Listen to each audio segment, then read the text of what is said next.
welcome to the Aragon Analytics review of the Smith & Wesson M&P Shield in 40 Smith & Wesson. This is obviously a new channel. If you look at the playlist, it's not really extensive. So I wanted to get started with products that I'm really familiar with for the most part, things that I've been using for quite some time, and this is one of them. It is part of my daily carry.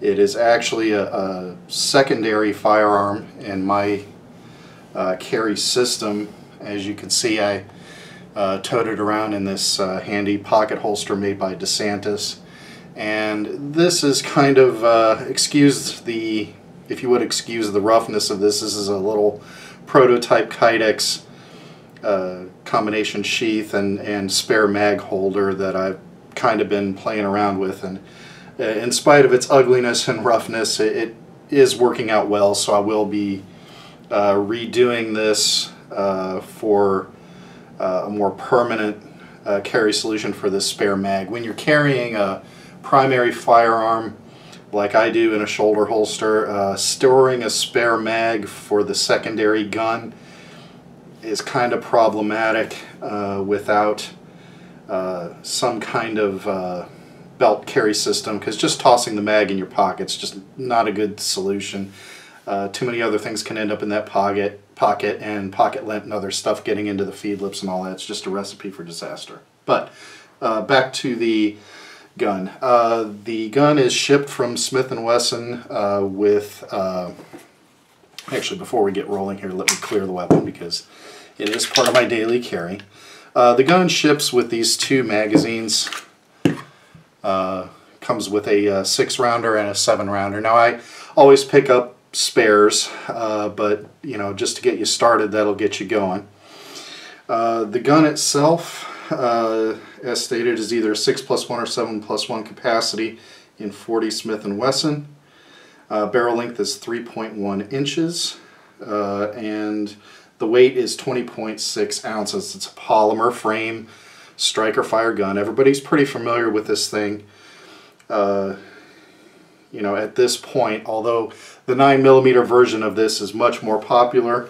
Later on I'll get into why I selected the 40 Smith & Wesson, and that reason will probably cause quite a bit of discussion, both from people with safety concerns, people who hate 40, etc. But anyway, I digress.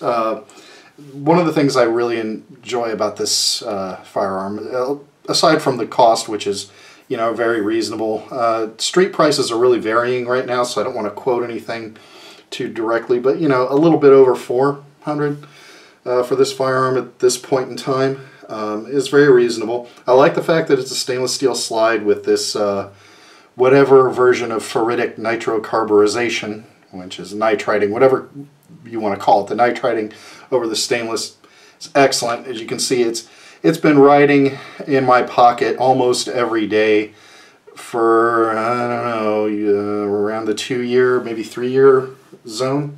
Don't really recall the exact date I purchased it. But I will say this. The gun so far has been excellent as far as dependability, durability, and reliability. Getting onto the reliability thing, the gun has yet to malfunction in any way for me. I'm a stickler for maintaining the gun fairly clean. This is a notable exception because I just got back from the range today. We'll get into a little bit of range footage later. But, you know, this is a gun designed to be carried often and shot little. It is fairly comfortable to shoot, although it does have a bit of a snappy kick. It is a 40, and it does have this somewhat, you know, short barrel to it. So the muzzle blast and the recoil is substantial but not unmanageable. The trigger pull is pretty much standard M&P stuff. You have this hinged trigger mechanism that allows if you don't pull that hinge, you can't pull the trigger. It's part of the safety. It's a variation on what Glock does. Everybody's pretty familiar with this at this point. It's okay. It's not great. It basically is a, you know, what you would expect out of a bone stock striker fired trigger. I prefer the Glock way of doing things with a little piece of the trigger that sticks forward that you have to depress in order to pull the trigger. This hinged trigger, it kind of provides a kind of a flexy, I don't want to say flimsy, but a little too flexible feeling to the trigger. I prefer a more solid feel to the trigger. But, you know, like I said, this is, in my way of thinking, this is a next to last ditch. You know, if your primary weapon fails, you need to hit something within 7 yards to defend yourself. That's what this is for. It's like a 7-yard gun. You can make shots out to 10 or 15, what have you, but you know, as far as making accurate or surgical shots at that distance, unless you're really, really good, you're probably not going to. So that's kind of getting into accuracy, which for a subcompact pocket pistol is just fine. It's right in that realm of acceptable accuracy. I hold compact and full-sized handguns to a higher standard. Usually I want those to group within the size of a credit card at 10 yards. If you're taking your time, if you're doing your part, if the gun can group like that, I'm fine with it. This, I can't do that consistently with this gun, but inside 7 yards, it's fine. Making a torso hit out to 15, 20, or maybe even 25 yards is very doable. You're just not going to be able to call your shot. It'll be within the vital zone of a standard silhouette, but you know, we usually at my range we are usually shooting at, you know, reduced sized silhouette targets, and like I said, I cannot maintain the same accuracy with this that I would with a full-size gun. Couple reasons for that. Not so much the barrel length, that has less to do with it than you might think. It has more to do with the sight radius, your ability to get a consistent and usable, steady purchase on the gun while you're pulling the trigger. Therefore, you know, the better the purchase you get on the gun.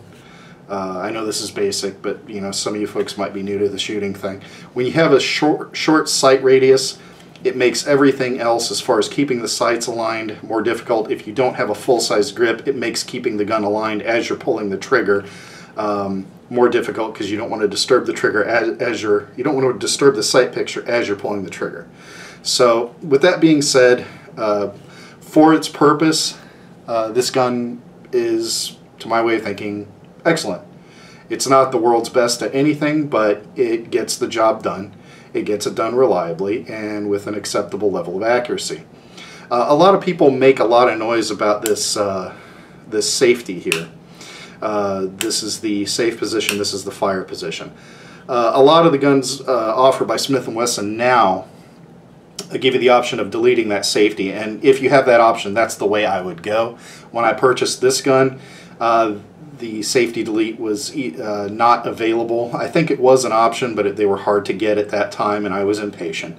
But I'll tell you, in over 2 years of carrying this gun, this safety has never, ever, ever, ever worked its way up into the safe position.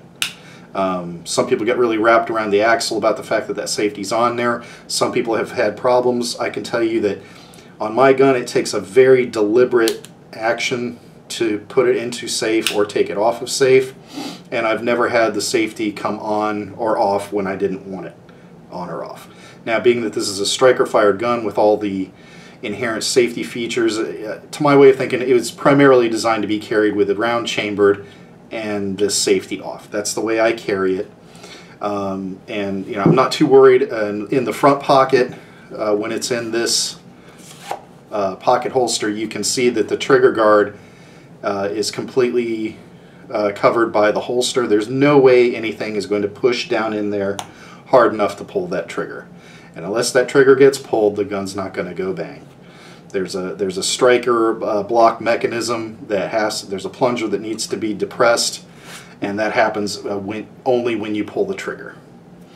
So, you know, some of you might not dig that method of carry, but I'm not a big fan of carrying what I regard to be an unloaded gun with a loaded magazine in it, if it's going to be used for serious defensive purposes. So that's about it in a nutshell. This gun carries so easily. It's relatively easy to shoot, but in the 40 Smith & Wesson chambering, it's going to require a little extra effort on your part to become acclimated to the enhanced recoil or greater recoil of the 40. Now, the reason why I went with the 40 is my primary carry gun is a Glock 20 in 10 millimeter. And this is where all the safety people are going to absolutely freak. So I will preface what I'm about to say with, I do not condone or endorse doing what I'm about to describe. I cannot claim that it's absolutely safe. However, with that being said, in an absolute emergency, you can fire 40 Smith & Wesson cartridges out of a 10 millimeter handgun. Now, a lot of people are going to chime in about unsupported chambers and Glocks and how the 40 is such a high pressure round, and all those things are true. However, in the rare event that this goes down, the Glock's still functioning, the Glock, I'm out of ammo for the Glock, but I still have a spare mag or two for this gun, and I absolutely need to take a shot. In a dire emergency, it is physically possible to take one of these 40 caliber rounds, stick it into the chamber of the Glock, and it will fire the round accurately. It's not something that you want to do often. It's not something I have ever done. I would consider it an absolute most dire emergency situation, and I do not condone or endorse doing it with your firearms. However, that was a consideration when I was selecting 9 or 40. The other consideration is that the 40 loading that I have has a substantially higher muzzle energy than most 9mm plus P loadings. So I figure, you know, you're already giving up a little bit in barrel length. So you're going to be giving up some velocity anyway, and 9mm is less than ideal anyway, as all handguns are. So I wanted something to kind of make up for that loss in barrel length, bring it closer to the performance or muzzle energy level of, say, maybe not a plus P9, but maybe, you know, with the shorter barrel weight, with the 40, the added power of that 40 might bring it closer to like a standard 9 out of a service-sized pistol. So that was my thinking. Feel free to comment or disagree. You know, it's a free country. Think what you want to think, or at least it's a free country for now. That'll be another video upcoming. But yeah, that's why I selected the 40. It's been a great little pistol, a constant companion when I'm out and about. And honestly, you tend to forget that it's in your front pocket. I mean, you don't really forget, but you're not constantly made aware of it. It's not so heavy that it's constantly nagging at you saying, yeah, I'm in here. So, you know, there are a lot of times I'm just, you know, going about my business at home, and I don't bother taking the pistol out while I'm at home. It's pretty much always with me. So I'm going to roll in some quick footage from the range. On this particular range date, I brought several firearms, and there were some problems with the footage, so this will be a very brief example of the recoil and, you know, handling of the gun. Not really, the accuracy portion of the video didn't really turn out well. So as I said in the Glock 20 video, sorry folks, I'll try and do better next time. But you know, the video quality, just the quality of the footage and the angles that I chose for it were not optimal. I'm new at this. As you can see, it's a very young and new channel, and I'll strive to get better in the future. With that being said, thanks for coming by to take a look at this gun. We'll see you in the next video, and I'm going to go ahead and roll in the very quick video of the gun firing at the end. So thanks again, and we'll see you next time. Take care.